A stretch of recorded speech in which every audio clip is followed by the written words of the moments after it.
할렐루야. 옆 사람과 인사하겠습니다. 잘 되고 있습니다. 할렐루야. 감사합니다. 모든 것이 다 하나님의 은혜입니다. 사도행전 2장에 보니까 이제 예수님이 십자가에 못 박혀 돌아가시고 다시 살아나셨죠. 그리고 하나님 예수님께서 약속하신 성령을 기다리라 그렇게 말씀하셨고, 그들이 성령을 기다렸고, 그리고 성령의 충만함을 받았습니다. 성령 충만함을 받고서 이제 베드로가 설교를 하는 것입니다. 왜냐하면 이제 많은 사람들이 성령 충만한 모습을 보고서 술 취했다 그렇게 이야기했거든요. 이상하다, 저 사람들 막 기도하고 막 그냥 막 방언도 하고 막 그냥 이상한 모습을, 이상한 행태를 이제는 취한 모습들을 보면서 술 취한 거 아니냐 그렇게 이야기를 해서, 술 취한 것이 아니라 성령의 충만함을 입은 것이다 이렇게 설명을 하면서 설교를 하는 것입니다. 설교의 내용이 뭐냐면 예수가 우리를 위해 죽었다는 거야. 예수가 우리를 위해 죽었고 그분이 그리스도가 됐다. 예수님이 우리를 대신해서, 근데 그 예수를 누가 죽였냐면 너희가 예수를 죽였다는 것입니다. 너희가 예수를 십자가에 못 박아 죽였다. 그런데 예수님께서는 우리에게 보복하지 않으시고 그분이 도리어 우리의 그리스도가 구원자가 되게 하셨다. 할렐루야. 이 말씀을 듣고 많은 모여 있었던 사람들이 우리가 어찌할꼬 하면서 가슴을 치는 거예요. 왜? 말씀이 성령 충만함을 받아서 설교하니까 설교에도 성령의 나타남이 있는 거예요. 성령의 역사가 나타나니까 그 말씀을, 어떤 말씀을 듣냐, 너희가 예수 죽였다는 거예요. 그러니까 여러분도 말씀을 들으면서 여러분 지금까지 여러분이 설교를 어떻게 들었는지 몰라도 지금까지 하는 모든 설교가 여러분이 예수 죽였다는 얘기입니다. 여러분이. 예수님은 괜히 죽으신 게 아니에요. 로마 군병이 죽인 게 아니라 우리의 죄 때문에, 우리의 죄가 예수님을 못 박은 것이죠. 우리의 죄 때문에 예수님이 돌아가시고, 그런데 다시 살아나신 그 예수님은 우리가 예수님을 죽였고 우리가 예수님을 배신하고 우리가 예수님을 십자가에 못 박으라고 했지만 그 죄를 우리에게 찾지 않으시고 도리어 예수님이 그 죄를 담당하시고 십자가에 죽으심으로 우리의 그리스도가 되셨다는 거예요. 우리의 그리스도라는 것은 구원자라는 거 아니에요? 우리의 구원자가 되셨다. 그러니까 사람들이 가슴에 찔려서 우리가 어찌할꼬 하는 거예요. 그 말씀을 들으면 정말 예수님이 내 죄, 지금 여러분이 하고 있는 죄, 지금까지 했었던 그 모든 죄 때문에 예수님이 돌아가셨다는 사실을 복음을 통해서 딱 깨닫게 되는 거야. 주님, 나 때문에 내가 용서하지 못하고, 내가 하나님 앞에 거룩하지 못하고, 하나님 내가 신실하지 못하고, 그것 때문에 주님이 십자가에 못 박혀 돌아가셨군요. 주님 어떻게 합니까? 우리가 어떻게 합니까? 하고 베드로에게 물어보자 뭐라고 이야기합니까? 회개하고 세례를 받으라 했어요. 가장 중요해. 회개하는 게 중요한 거예요. 예수님도 이 땅에 오셔서 처음 한 사역 중에서 가장 먼저 하신 말씀이 뭐냐면 회개하라. 천국이 가까웠다 그러잖아요. 세례 요한도 회개하라는 거예요. 죄로부터 방향이 잘못 설정되어 이 다른 방향으로 설정되어져 있던 너희 삶을 예수께로 돌이키라는 거예요. 예수님께로. 오늘 시간 여러분 그렇게 하실래요? 예수님, 오늘 시간 내 삶은 세상을 향해서 성공과 또 세상의 명예와 권력을 향해서 내 기쁨과 내 만족을 위해서 내 인생의 주인이 세속적 휴머니즘에 빠져서 내 인생의 주인은 나처럼 생각하면서 내가 나를 위해서 살아왔습니다. 하나님, 내가 이제 정체를 알았으면 내 인생의 주인이 예수 그리스도임을 알고, 주여 내가 내 삶의 방향을 그리스도께로 전환합니다. 그래서 그리스도를 바라보는, 그게 회개란 말이에요. 이제 내가 예수 보겠다는, 예수 바라보겠다는 거, 내가 예수를 향해서 방향을 돌리겠다는 거예요. 율법이 아니라 예수 그리스도, 세상의 철학과 지혜와 도덕과 윤리가 아니라 예수 그리스도께로 내가 돌아가겠다. 이게 회개입니다. 그리고 세례를 받고 성령의 충만함을 받게 되는 것이죠. 그 사람의 숫자가 3,000명이다. 3,000명. 강력한 역사가 나타나는 것입니다. 그리고 나서 성령 충만함, 회개하고 세례받고 크리스찬, 그리스도인이 된 후에 이들은 어떻게 살아야 될 것이냐. 예수 믿는 사람이 이전에는 예수님을 알기 전에 내가 예수님 죽인 줄도 모르고 나 때문에 예수님 돌아가신지 모르고 예수님 부활하신지도 모르고 살다가 말씀을 듣다 보니 예수를 내가 죽였고 회개하면, 세례받으면, 성령을 선물로 받으면 하나님의 사람 백성 되어서 크리스찬으로 살아갈 수 있게 된다는 사실을 깨닫게 되고, 말씀 듣고 말씀을 받아들이고 그들이 주께 돌아왔단 말이죠. 예. 주께 돌아와서 이젠 그들의 삶이 어떠해야 되는가. 먼저 사도행전 2장 42절에 보니까 그들이 사도들의 가르침을 받아, 그렇게 말하고 있어요. 돌아온 자들이, 우리가 어찌할꼬 가슴을 치며 회개하고 세례를 받고 주께 돌아온 사람들이, 그들이 이제는 하나님의 말씀으로 사도들에게 집중하는 거예요. 집중. 어떻게 해야 되지? 공부를 잘하는 사람은 집중을 잘합니다. 집중. 이제 어떻게 해야 되죠? 선생님 말씀을 똑바로 듣는 것이죠. 선생님 바로 쳐다보고, 어떻게 하죠? 선생님 어떻게, 이 문제 어떻게 풀어야 되죠? 마치 이 굉장히 중요한, 내가 이제 좋은 점수를 받기 위해서, 내가 이제는 좋은 대학을 가기 위해서, 좋은 곳에 직장에 취업하기 위해서 어떻게 하죠? 딱 집중을 하고 있는 거예요. 예. 어떻게 해야 되냐 이거예요. 돌아왔어요. 돌아온 후에 돌아오고 끝나는 게 아니라 그리스도인의 삶이 있는 것이죠. 어떻게 공동체를 이루어 가야 될 것이냐, 여기에 대한 대답을 주고 있는 것이죠. 그들이 사도들의 가르침을 받는다는 거예요. 사도들의 가르침을 받아 그랬어요. 굉장히 중요한, 그들은 사도들의 가르침을 받는 것에 집중한다는 것이죠. 예. 여러분, 사도들이라고, 사도예라고 하는 사도는 이 복수로 쓰고 있다. 복수. 그러니까 사도는 여러 명인 거예요. 사도는 한 사람이 아니잖아요. 여러 명이죠. 12사도가 있었으니까. 사도의 가르침은 단수입니다. 가르침은 하나라는 거예요. 사도는 여러 명이지만 가르침은 하나인 것이죠. 사도는 여러 명이 가르칠 수 있지만은, 가르침은 복음이다. 이거 복음. 예수 그리스도의 복음. 가르침은 하나인 거예요. 하나인 거예요. 다른 복음 전하면 큰일 납니다. 여러 명, 말씀을 여러 명이서 전국에 얼마나 많은 목사님들이 있습니까? 말씀은 다양하게, 수많은 교회가 있고 수많은 사람들이 말씀을 가르치지만 그 가르침은 단수다 말이에요. 하나다 이거예요. 복음이다. 이거 복음. 복음을 떠난 엉뚱한 것을 가르치면 그건 복음이 아닌 것이죠. 여러 명이 전하지만, 셀리더들도 여러 명이 말씀을 전하지만, 그러나 가르침은 하나인 것이죠. 복음을 전하는 것이죠. 엉뚱하게 가르친다고 해서 엉뚱한 다른 가르침을, 여기서 말하는 것은 복음을 이야기하는데, 그냥 다단계 가지고 와서 사라, 뭘 물건 사라, 어떻게 하면 건강해지게 되는가, 엉뚱한 이야기가 아니라 복음을 가르치는 것이죠. 교회는, 그러니까 믿는 사람들은 이제 와서 우리가 어떻게 살아가야 할 때 집중을 해야 돼. 사도들의 가르침을 받아야 돼. 사도들은 단회적으로 끝났다고 한다면 오늘날 가르침을, 말씀을, 복음을 전하는 사람들의 말에 집중해야 된다. 오늘 이 설교에 집중해야 된단 말이죠. 하나님의 말씀에 집중해야 된다. 그 가르침을 잘 받아야 된단 말이죠. 전반적으로 크게는 이 성경의 말씀, 구약과 이 신약의 이 모든 말씀을 잘 여러분이 가르침을 받아야 돼요. 그래서 여러분들이 이제 말씀을 배우는 것을, 어떻게 살아야 될 때 말씀을 모르면 엉뚱하게 살 수밖에 없어요. 나는 이게 좋은 줄 알고, 많은 사람들이 그 예수님을 믿어도 추상적으로 예수님 믿어, 그러나 행동하는 걸 보면은 말씀에 벗어나는 게 많이 있습니다. 그래서 어떻게 내가 살아야 할 것인가, 이 고민을 하시고 이 가르침을 좀 받아야 돼요. 그래서 양육 훈련도 받으시고 이 제자 훈련도 받으셔서 하나님의 말씀을 좀 잘 체계적으로 배우고, 또 배웠던 사람들은 다시 한 번 또 받을 수 있도록, 한 번 받았다고 다 되는 게 아니니까 한 번 더 제자 훈련을 더 받고, 두 번, 세 번씩 받고, 그래서 내가 이제 수레바퀴의 삶으로 살아갈 수 있는 그런 자생력을 좀 키우고, 그럴 때까지는 계속해서 가르침을 받아야 된다. 이 가르침을. 반복이요, 반복. 예수님도 3년 반 동안 가르쳤단 말이에요. 3년 반 동안. 여러분, 예수님도 이들은 사도의 가르침을, 사도는 가르쳤는데 마태복음 28장에 뭐라고 이야기했어요? 너희는 가서 모든 민족으로 내 제자를 삼아 아버지와 아들과 성령의 이름으로 세례를 베풀고 내가 너희에게 분부한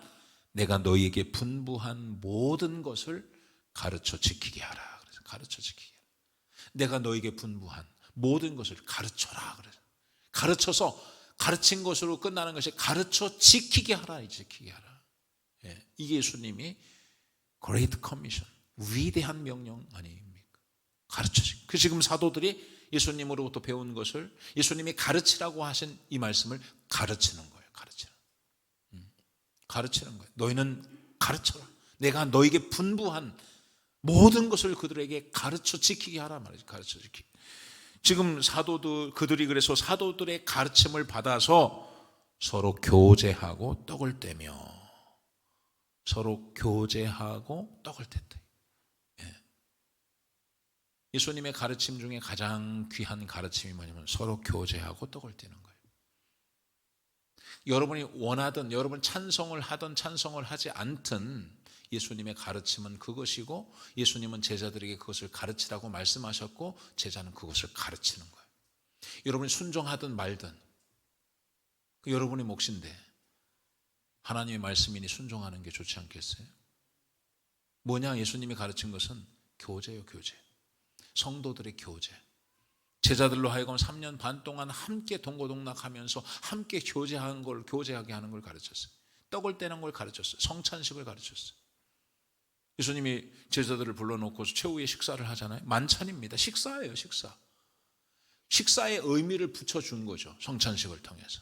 그래서 그들은 늘 언제나 예수님은 모여서 예수님과 함께 그들이 식사를 했다고, 식사를. 함께 교제하고 떡을 떼는 거. 그래서 떡을 가르치고 뭐라고 이야기하냐면, 예수님이 이 살을 먹어라, 이 잔을 마셔라. 이것은 떡은 내 살이고 이 포도주는 내 피다 그러잖아요. 이것을 먹는 자는 영원히 산다.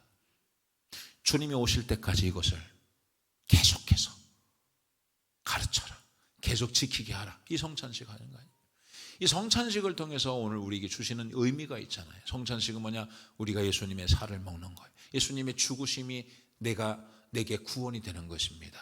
예수님의 살과, 예수님이 우리를 위해 찢겨주신 예수님의 살과, 예수님이 우리를 위해서 흘려주신 그 피가 우리를 죄에서 깨끗하게 하시고 우리를 구원하셨다는 것을 주님이 오실 때까지 기억하면서, 주님의 십자가의 죽음을 통해 내가 구원받았다는 사실을 주님 오실 때까지 기억해야 되는 거예요. 그 성찬식을 할 때마다, 할 수만 있으면 우리 성찬식 자주 하는 게 좋습니다.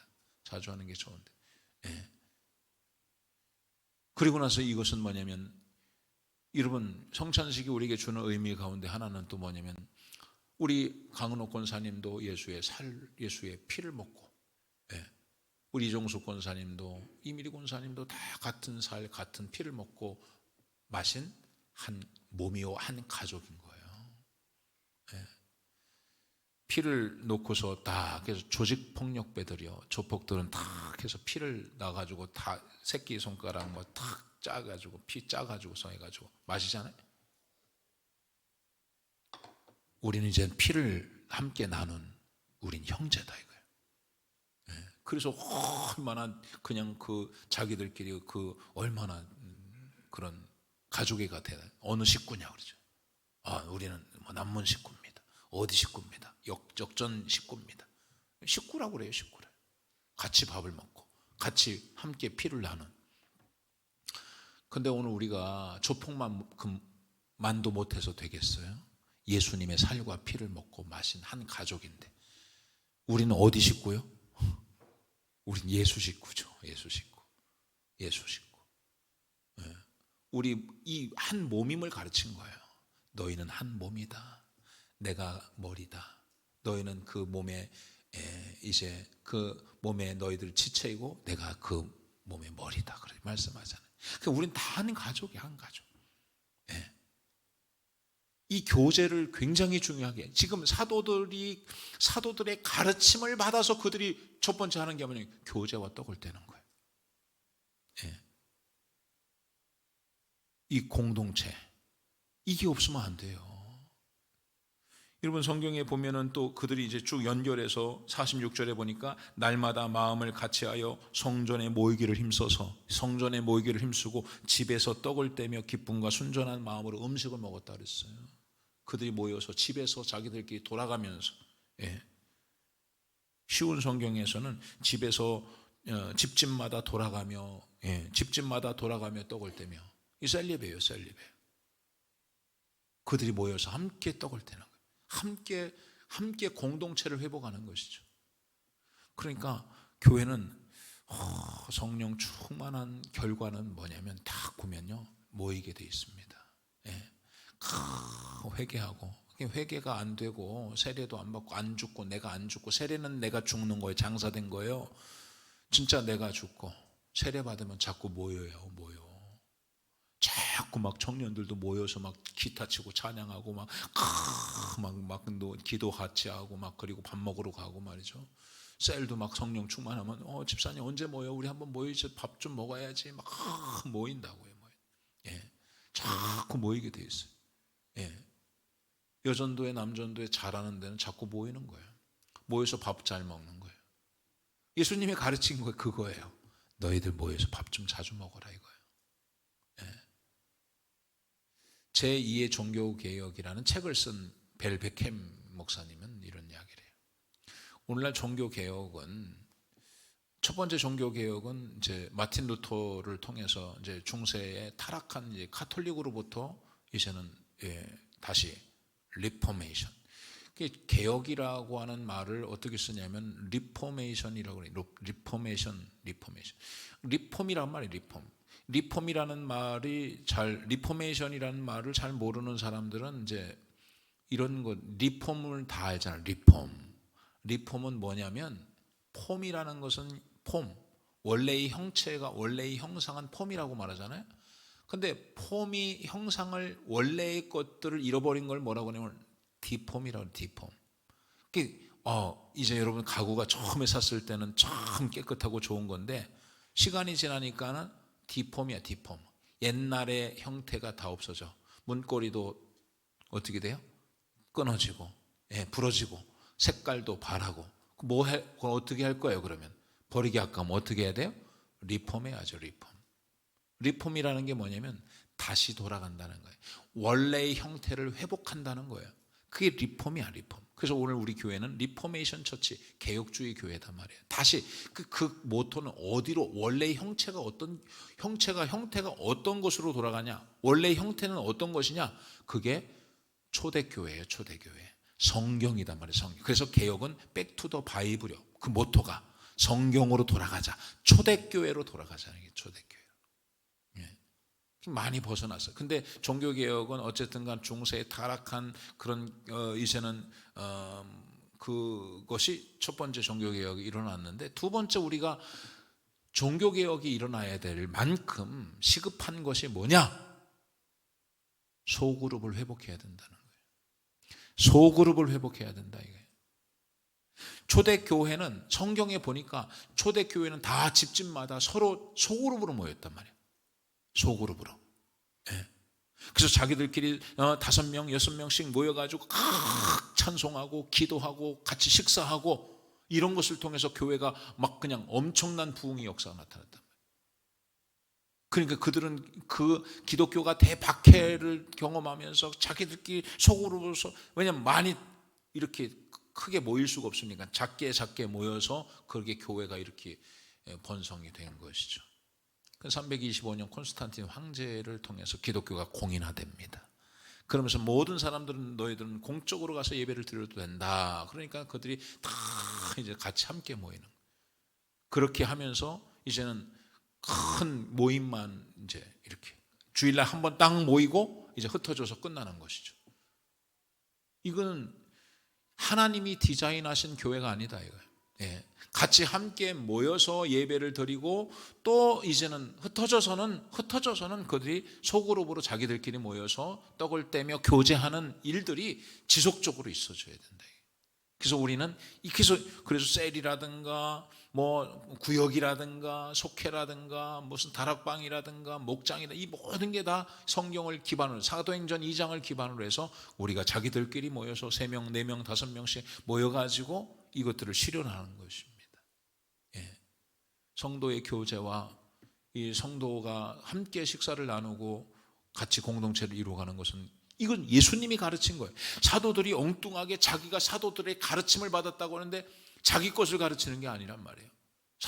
내가 보니까 너희들 밥 좀 먹어야 되겠다. 너희들끼리 소그룹으로 해가지고 식사도 좀 자주 해야 되겠다. 너희들끼리 셀 예배도 좀 드려야 되겠다. 구역 예배 드려야 되겠다. 이거 자기가 가르친 게 아니에요. 내가 너에게 분부한 모든 것을 예수님께서 제자들에게 분부한 모든 것을 가르쳐서 지키게 하라고 말씀하셨어요. 그래서 여러분들도 우리 교회도 다 셀이 있잖아요.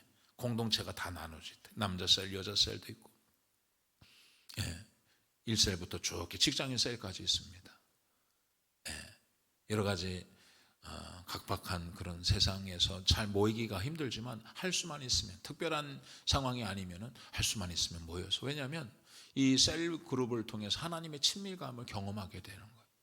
그래서 사랑 어떤 삶도 좀 나누고 같이 모여서 기도도 좀 하고 서로의 형편을, 그러니까 우리 몸이니까 여러분 아무리 바빠도 시간을 내서, 식구끼리 밥을 먹지 않으면 그 식구입니까? 식구가 아니죠.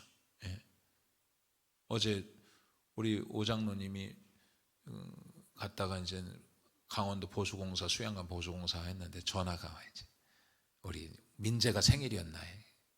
이제 자취하다가 이제 돌아와서 밥을 먹어야 되는데 너무 늦어가지고서 이제 늦게 왔지만 그래도 보니까 아까 좀 물어봤더니 고기 먹었다고 하더라고요. 고기. 가족이 모여서 생일이니까 각각 다 흩어져 있지만 밥 한번 먹자. 고기 먹으면서 그래 민채 어때? 어떻게 요새 공부하는 거 힘들지 않아? 그러면서 이렇게 저렇게 하면서 격려하고 또 같이 또 기도하고. 가족이 하는 거 아니에요? 가족이 함께 힘을 주고 그리스도의 사랑을 나누는 이런 일들을 해야 되는 거예요. 사도들의 예수님의 가르침이 바로 그와 같이 성도 간의 교제를 하나님께서 가르친다는 거예요. 그러니까 여러분들은 힘써 모이기를 바랍니다. 힘써서 모여서 교제하고 식사를 나누고 떡을 떼며 집집마다 돌아가면서 같이 함께 모여 식사할 수 있는, 이것은 초이스의 문제가 아니에요. 선택하는 것이 아니라 주님의 가르침이란 말이에요. 가르침 지키라고 하나님께서 말씀하신 것이죠. 여기에 집중하라는. 그래서 그들은 사도들의 가르침을 받아 서로 교제하고 했다는 거예요. 떡을 떼었다는 것입니다. 또 오로지 기도하기를 힘쓰니라. 이걸 가르쳤다. 예수님이 가르친 것이 뭐냐? 오로지 기도하기를 힘써라. 이거예요. 예수님이 가르치는 것들 많이 있지만은 예수님에게 물어보는 것도, 예수님께서 많은 제자들이 뭐라고 이야기합니까? 예수님, 우리에게 기도를 가르쳐 주세요. 너희는 이렇게 기도하라고 주기도문을 가르쳐 주셨어요. 너희는 이렇게 기도해야 돼. 기도를 가르쳤어요. 예수님이 새벽에 기도하시면서, 예수님이 전심으로 기도하면서 땀방울이 핏방울이 되도록 기도하면서 기도에 오로지 힘쓸 것을 가르치신 거예요. 베드로와 야고보, 요한을 데리고 가서 예수님이 겟세마네 동산에서 기도하셨잖아요. 제자들은 너무 피곤했어요. 한 주간, 고난주간 다니면서 예수님이 자꾸 죽는다는 이야기, 아주 제자들 얼마나 힘들겠어요. 심리적으로도 얼마나 힘들겠어요. 그리고 몸도 피곤하고 잠도 제대로 못 자고. 예수님 겟세마네 동산에서 기도하는데 제자들은 잠자고 있는 거예요. 예수님 그 형편을 알면, 쟤도 얼마나 직장 생활하고 피곤할까. 아이고 그래 좀 자라, 잠을 좀 실컷 자라. 그런데 마귀의 도전은 멈추질 않는 거예요. 사단이 너를 밀가부로 너를 이제는 하려고 하고 있으니 너는 깨워서 기도하라 이거예요. 피곤해. 예수님이 깨워요. 와서. 모른 척하고 예수님 기도만 하시면 되지, 와가지고 자고 있으니까 깨운다고요.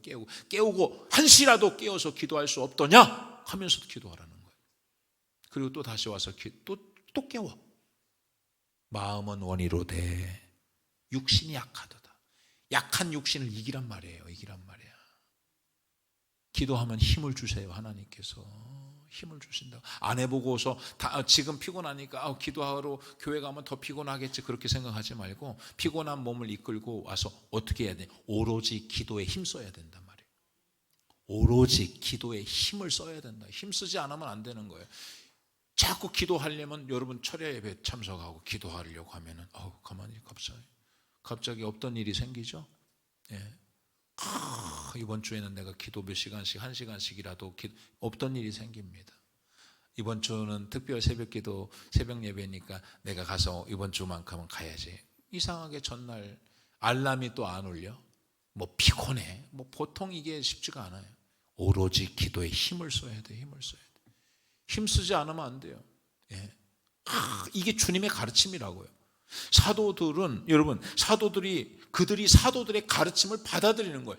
회개하고 세례를 받고, 세례는 뭐예요? 죽은 거 아니에요, 자기가. 그리고 성령을 선물로 받고, 그들은 성령이 그렇게 하시는 거예요. 사도들의 성경의 가르침을 받아서 이렇게 하라면 하는 거예요. 네. 여러분도 회개하고 세례를 받았잖아요. 성령을 여러분 받았잖아요. 그러면 순종해야죠. 순종해서 기도하라면 그냥 기도하면 돼요. 여러분 뭐 이것저것 사족이 많으면 안 돼요. 목사님 나오고 내 형편도 아시잖아요. 뭐 근데 어떻게 할 거냐 말이에요. 그러면 성경은 기도하라는데, 때를 얻든지 얻지 못하든지 기도를 해야 되는데, 예, 항상 기뻐하고 쉬지 말고 기도하라는데 어떻게 할 거냐. 여기서 이 모이는 기도한다고 하는, 기도하기를 힘쓰라는 기도는 여기 복수로 나와요. 혼자 기도하는 게 아니야. 모여서 함께 기도하는 걸 말하는 거예요. 중보 기도를 말하는 거예요. 혼자서 기도하는 게 아니에요. 혼자서는 기도하면 자기중심적인 기도를 하기 쉽게 되는데, 모여서 함께 하나님의 나라를 위해서 같이 모여서 아픈 자를 위해서 같이 공동체로 기도하라는 거예요. 공동체로. 예. 그래서 모여서, 최소한 여러분들 직분자라면 여러분들이 최소한 일주일에 한 번 새벽 예배에 나와서 기도하고, 금요 철야 예배는 와서 기도해야 되지 않을까. 예. 오로지 기도에 힘썼는데, 오로지 다른 게 없어요. 뭘 할 거냐 말이죠. 예. 재림신앙을 갖게 되고, 내가 예수 죽였다는데, 내가 예수 죽였는데, 예수님 나 때문에 돌아가셨는데, 그리고 주님은 부활하셔서 우리에게 새 생명을 주셨는데, 지금 뭐가 중요하냐? 오로지 기도하기에 힘쓰는 거 말고 뭐가 중요하냐 이거예요. 성도들이 예수 그리스도 안에서 새로운 가족이 되어진, 예? 성도 간의 아름다운 이 교제보다 더 중요한 게 여기에 집중하는 거예요. 무슨 운동하고, 무슨 어디 쇼핑하고, 이게 지금 아직 이거는 회개하지 않고 세례받지 못하고 성령을 충만하지 못한, 여전히 세상적으로 가서 오늘 뭘 먹을까, 뭘 입을까, 뭘 마실까, 예수님, 내 죄 때문에 예수님 돌아가신지도 인식하지 못하고 살아가니까, 어떻게 모여서 교제하고 공동체를 이루면서 목적이 뭐냐면, 날마다 구원받는 수가 더해져. 우리의 모임을 통해서. 여러분, 전도라고 하는 것이 절대 그냥 가만히 있는데 되는 게 아니에요. 예. 이 공동체 셀이라고 하는 이 공동체 소그룹을 허락하신 것은 그 소그룹을 통해서 전도요, 전도. 계속해서 그 소그룹이 재생산되어지며 계속해서 구원받는 숫자가 더해가는 것이 이 셀그룹의 목적 아니겠어요? 소그룹의 목적이. 예. 그러니까 그것을 소그룹 모여서 계속 기도에 힘써야 돼. 예수님이 가르친 게 기도란 말이에요. 그래서 그들은 그 사도들의 가르침을, 사도들도 정말 정직하게 주님이 우리에게 가르친 것을 가르치는 거예요. 우리가 배운 대로. 그래서 그들은 전도와 말씀을 전하는 것과 기도하기에 전무했다 그랬어요. 전혀 힘썼다 그랬어요. 예. 그러니까 오늘 시간 여러분 기도에 힘쓰시기를 바랍니다. 재직들, 중직자들은요, 기도하는 시간을 꼭 가요. 만약에 여러분 오로지 기도하기를 힘썼다 그랬잖아요. 이들이 3,000명이 돌아와서. 그런데 만약에 여러분들은 장로님, 안수집사님, 권사님, 집사님 되셨는데, 셀리던데, 여기는 회개하고 주께 돌아와서 사도들의 가르침을 받아 오로지 기도하기를 힘썼다 그러는데, 나는 기도하기에 힘을 안 써? 나는 철야 예배도 안 나오고 새벽 예배도 안 나오고, 기도하는 어떤 기도? 중보, 같이 함께 기도, 함께 공동체로 모이는 모임을 말하는 거예요. 집에서 혼자 기도 시간 정해놓고 그런 기도가 아니라, 이들은 함께 모여서, 예, 카타콤에서도 함께 모이고, 그냥 그런 핍박이 있음에도 불구하고 그들은 같이 모여서 함께 하나님의 나라 공동체를 위해서 기도하는 거예요. 기도는 힘써요. 힘써. 힘써야 기도하는 거예요. 오늘은 내가 꼭 기도하러 가야지. 이번 주에는 내가 다는 못 가도 내가 일주일에 한 번은 두 번은 가서 새벽에 기도해야지. 우리 자녀를 위해서, 우리 내가 맡은 셀 그룹, 셀 가족들을 위해서. 집사님 기도 제목 보니까 집사님 많이 남편이 좀 문제가 있고 자녀들이 지금 열이 나고 하는데 내가 기도해야지. 그래서 하나님, 예수님도 간절한 기대와 소원을 가지고 새벽 미명에 주님도 와서 기도했잖아요. 예수님도 밤을 새워가며 기도했잖아요. 밤을 새워가면서 하나님, 우리 자녀를 위해서, 교회를 위해서 기도하는, 오로지 기도에 힘써 봅시다. 힘드니까 힘쓰라는 거예요. 힘드니까. 힘들죠? 기도하기 힘들죠. 그러나 힘써야 돼요. 우리 여전도에 오늘 헌신 예배하는데 뭘 헌신할 거야? 와서 예배 드리고 헌신 예배 드렸습니다. 헌신이요? 기도에 헌신하십시오. 기도에. 기도도 한 번 안 하고, 이 사도들의 가르침, 목사님의 가르침, 말씀의 가르침도 받지 않고, 교제도 하지 않고, 떡을 떼지도 않고, 소그룹도 없고, 기도도 안 하고, 어떡할 거냐고요. 그러면 다시 여러분 성령 충만함을 기도하세요. 하나님, 성령으로 충만하여서, 우리가 신앙이라고 하는 건 돌아갈 곳이 있어야 되잖아요. 어떻게 너 신앙이, 하나님, 내가 하나님 사도행전으로 돌아가게 할, 신앙이 돌아가야 돼. 우리가 회복되어야 되는 것이죠. 그렇게 이제, 그리고 사람마다 두려워하는데 사도들로 말미암아 기사와 표적이 많이 나타나니, 사도로 말미암아 기사와 표적이 많이 나타나니 사람들이 교회를 두려워하는 거예요. 교회를 쉽게 생각하지 않는 거예요. 교회 막 함부로 말하는 게 아니에요. 요새는 글쎄요, 전 어렸을 때 해도 교회 함부로 말 못했어요. 목사님에 대해서도 함부로 말을 못했던 것 같아요. 왜? 교회를 통해서 하나님이 하시는 일들을 볼 때, 교회를 통해서 하나님이 하시는 일들을, 기사와 표적들을 통해서 많은 사람들이 교회를 향한 경외심을 갖고, 하나님에 대한 경외심을 갖고 두려워하는 마음을 가졌다는 거예요. 교회를 통해서 되어지는, 우리 오산 영락교회를 통해서 여러분의 삶이 변화가 되고 능력이 되고, 삶이 바뀌고 변화되고, 사람들이 함부로 말 못하는, 야, 영락교회 아이고 뭐 저기가 무슨 뭐 사업체냐, 뭐 기업체냐, 뭐 돈 버는 데냐, 뭐 이런 게 함부로 말 못해. 왜? 성도들의 삶을 통해서 그 삶 속에 기적이 나타나는 거예요. 병든 자가 고침받기도 하고, 기적이 나타나 삶이 완전히 180도로, 옛날에 막 그냥 그렇게 하나님 없이 살던 삶이 완전히 바뀌어지고, 야, 저 사람은 그렇게 바뀌었지. 야, 교회 가니까 사람이 바뀌는구나. 하나님이 일하시는구나. 역사하시는구나. 함부로 할 수 없는 것이죠. 그런 두려워하는 마음을 가졌다는 것, 초대교회가. 그리고 또 재산과 소유를 팔아 각 사람의 필요를 따라 나눠주며, 재산과 소유를 팔아 각 사람의 필요를 따라 나눠주며 날마다, 그러니까 참 이런 공동체적인 삶을 이제 사는 거예요. 믿는 사람이 다 함께 있어 모든 물건을 서로 통용하고 모든 물건을 서로 공동으로 사용했다는 거예요. 또 재산과 소유를 팔아 각 사람의 필요를 따라 나눠주었다는 것이죠. 이들의 신앙은요, 재림신앙이 딱 잡혀버리는 거예요. 신앙이 딱 잡혀버리니까 우선순위를 정하는 거예요. 우선순위. 이들 말씀을 듣고 성령의 충만함을 받고, 사도들의 가르침은요, 마라나타 신앙이에요. 지금 여러분들은 인사할 때, 우리 인사할 때 안녕하세요, 식사는 하셨습니까, 뭐 잘 지내셨어 이러지만요, 반가 하지만 초대교회는 인사할 때 마라나타, 주 예수님 오시옵소서요. 그들의 신앙은 주님이 언제 오실까 이런 생각하는 거야.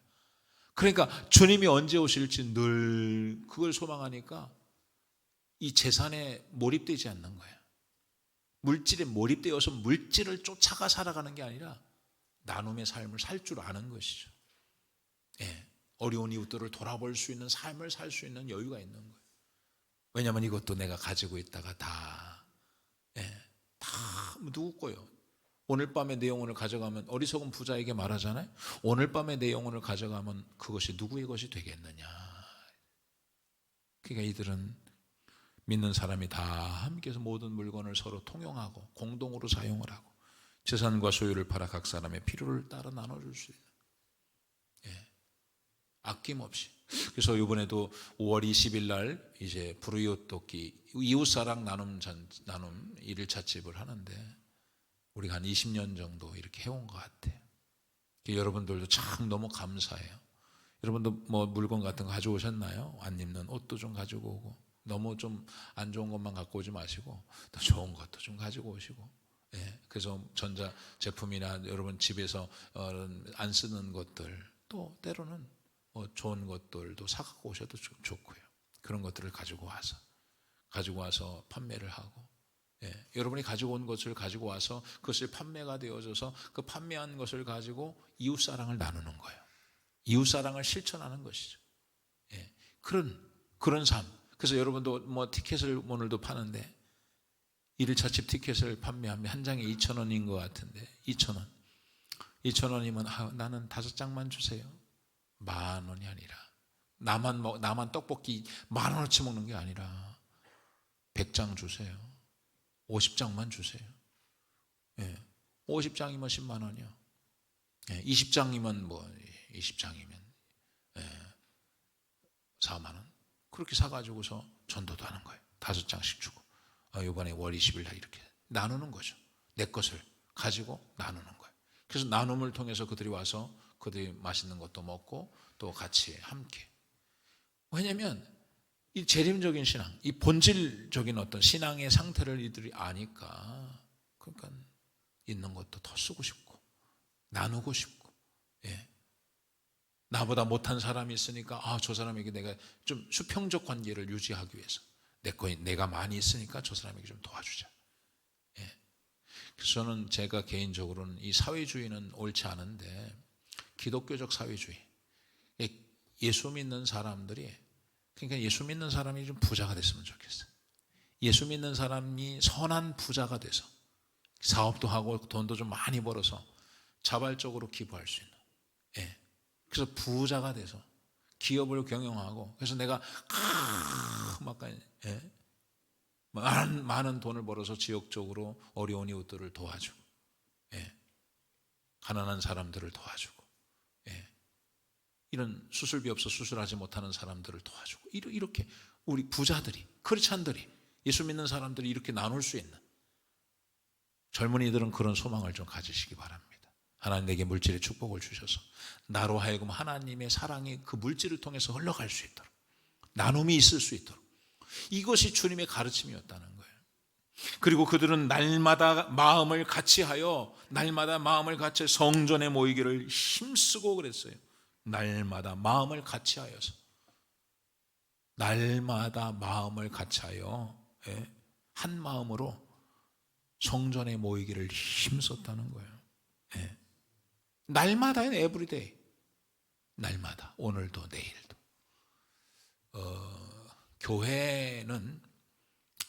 교회의 부흥은요, 다 보면 알아요. 저도 목회를 이제 33년 했습니다. 33년째. 이제는 제대하고 나서 이제 쉬었다가 이제 사역을 하고 전도사 나가서 지금까지 33년을 했는데, 교회는 딱 얼마나 모이느냐, 얼마나 자주 모이느냐. 그것이, 가족도 날마다 모여서 같이 식사하고 날마다 해보세요. 성도들도 얼마나 자주 모이느냐, 교회는. 그래서 NCD라고 하는 자연적 교회 성장 연구소에서는 이제 연구를 했어요. 8가지 질적인 특성 가운데에서 어떤 한 부분만이라도 강화되어지고 그 점수가 높으면 반드시 그 교회는 부흥된다. 그런 이제 것들을 결론을 이제 냈습니다. 그래가지고 조사를 하는 거예요. 교회가 얼마나 모이느냐, 얼마나 자주 모이느냐, 얼마나 자주 모여서 교제하고, 얼마나 자주 모여서 기도하느냐, 얼마나 자주 예배를 드리느냐. 근데 저 교회는 매일 모여서 예배한다. 우리도 만약에 우리 교회가 매일마다 모여서 예배 드리고 기도해? 자발적으로 그렇게 우리 교회가 날마다 그러면요 교회는 그 교회? 그러면 이 NCD에서는 체크한다. 그게 그 점수가 날마다 모인다고 그럼 100점이 넘는 거야. 그럼 그 교회는 부흥이 안 될 수가 없다는 거예요. 자연적으로 부흥된다는 거예요. 셀 모임도 마찬가지. 셀 모임도 조사를 하는데 셀 모임이 어떤 교회가 건강한 교회, 사랑의 관계가 어떤 셀이 건강한가? 딱 해서 첫 번째 질문이면 얼마나 모이는가요? 셀 그룹이 얼마나 모이는가? 일주일에 한 번 셀 모임 한 번 합니다. 그럼 평범한 거예요. 그러니까 이건 부흥이 될지 안 될지는 정확하게 모르는 거예요. 한 번 모이는 셀은. 2번 모입니다. 우리는 셀을 2번 모입니다. 셀 예배로 한 번 모이고 또 개인적으로 차 마시기 위해서도 한 번 모여서 또 행복 모임도 모이고 전도 모임도 모입니다. 2번? 야, 이 교회는 좀 약간 이 셀은 좀 건강한데? 한 90점 정도 되는데? 3번 모입니다. 우리 셀은 셀 예배 때 한 번 모이고 그리고 또 식사하기 위해서 한 번 모이고 또 운동, 등산도 한 번 가고서 일주일에 그러면 그 교회는 107점, 108점 뭐 그래. 건강한 교회라는 거예요. 그 셀은 부흥이 안 될 수가 없다는 거예요. 그 셀은 안 좋을 수가 없다는 거예요. 그러니까 자꾸 이렇게.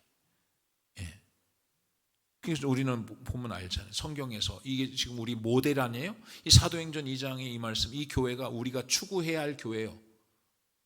우리는 누가 뭐라고 해도 우리 교회는 이 교회로 가는 거예요. 날마다 마음을 같이하여 성전에 모이기를 힘쓰고 집에서 떡을 떼며 기쁨과 순전한 마음으로 음식을 먹는, 날마다 모이고 교회에서 모여서 예배드리고 또 각 집에 돌아가면서 집집마다 돌아가며 집에서 떡을 떼며를 시온 성경에 집집마다 돌아가며 떡을 떼며 기쁨과 순전한 마음으로 음식을 먹었다는 거예요. 함께 같이. 그들이 교회가 예수님의 부활을 경험하고 그들이 성령 받고 나서 그들이 변화된 삶은 바로 이와 같은 삶이었다는 것이죠. 그리고 그들이 하나님을 찬미하며, 그들은 모여서 뭘 했냐? 하나님을 찬송했다는 거예요. 하나님을 높여 올리는 것이죠. 하나님을 찬송하며 또 온 백성에게 칭송을 받았다 그랬어요. 온 백성들에게 이야, 그 교회 참 예루살렘에 모이는 저들은 참 음식도 나누고 사랑도 나누고 물건도 나누고 통용하고 정말 저 사람들은 진짜 좋은 사람들이야. 칭찬을 받았다 그랬어요. 우리 교회도 여러분 칭찬을 받아야 돼. 할렐루야. 온 백성에게, 이 주변의 지역에, 야, 오산 영락교회가 여기 오니까 너무너무 좋아졌다. 너무너무 좋아졌다. 교회가 이야, 참 사람이 참 영락교회 다니는 사람들 표정이 달라. 지나가다 예배 끝나고 나오면 얼마나 막 그냥 화난지 모르겠다. 이웃사랑을 나누며 와가지고 어려운 이웃들, 이 지역의 어려운 이웃들을 도와주며 선한 일들을 하며 칭찬을 받아야 돼. 손가락질다가 아유, 저 영락교회 와가지고 집값 떨어졌어. 아이고, 저 목사가 만나면 인사도 안 하고 말이야. 저 장로 집사 권사라는 사람들 얼마나 아이고, 지난번에 차 한 번 됐다가 그냥 아주 막 그냥 와가지고 전화 얼마나 사나운지. 여러분도 주차하기 힘드시죠? 힘드시고 우리 주차장이 없어서 참 어려움이 있는데, 그러니까 은혜를 다 받아도 주차장에서 다른 데 보니까 쏟는다고 그러더라고요. 가장 은혜가 많은 곳이 주차장이라고 그래요. 주차장. 은혜를 다 쏟아 놓으니까 거기 가면 다 은혜가 많대. 그러니까 이런 것으로 시험 들고 어려우면 안 되잖아요. 그러니까 늘 온 백성으로부터 칭찬받는 그런 교회였다는 것입니다. 칭송을 받으니 여러분, 주께서 구원받는 사람을 날마다 더하시니라. 할렐루야. 하나님이 더하게 하시는 거예요. 이런 초대교회에 지금 42절부터 이러한 삶을 사는 이 교회에 하나님께서, 주께서 구원받는 사람을 날마다 더하게 하셨다 그랬어요. 구원의 주체가 누구냐면 하나님이시라는 거예요. 하나님이 날마다 더하게 하시는 거예요.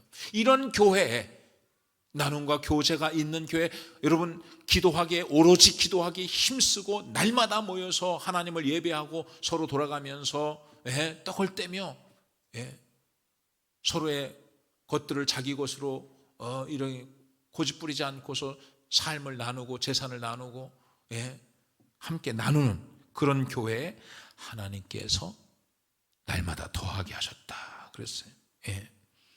여러분 성경에 보면 사도행전 6장 7절에 보니까 하나님의 말씀이 점점 왕성하여 예루살렘에 있는 제자의 수가 더 심히 많아지고 그랬어요.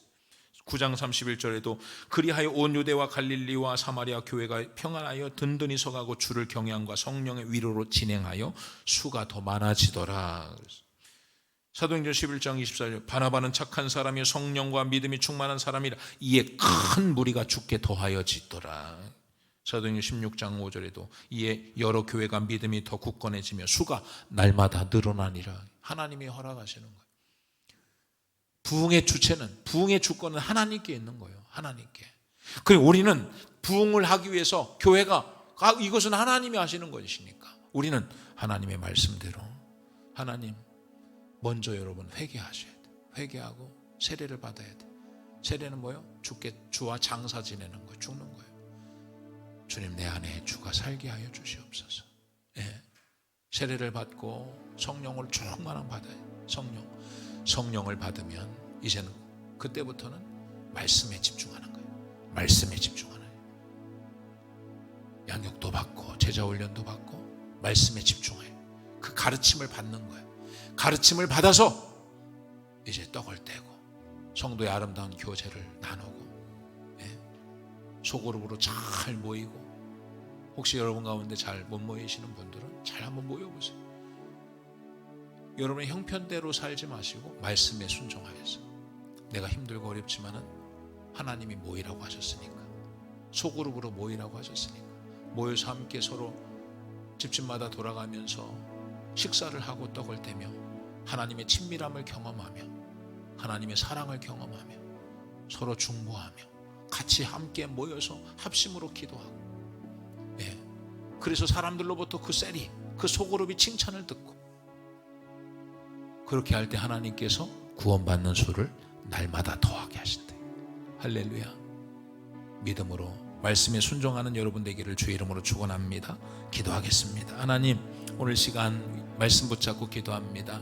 하나님 우리의 생각이 많지만 내 뜻이 있고 내 신앙이 이미 이제 매너즘에 사로잡혀서 고정관념에 사로잡혀서 내가 하는 방식으로 신앙생활을 하고 있을런지 모르지만 오늘 말씀에 순종하여서 하나님의 말씀에 가르침을 받아서 서로 교제하며 떡을 떼며 오로지 기도에 힘쓰고 나눔의 삶을 살며 날마다 모여서 함께 예배하고 소그룹으로 모이는 교회 하나님이 그 교회를 부흥케 하셔서 날마다 숫자를 더하게 하셨다고 말씀하셨습니다.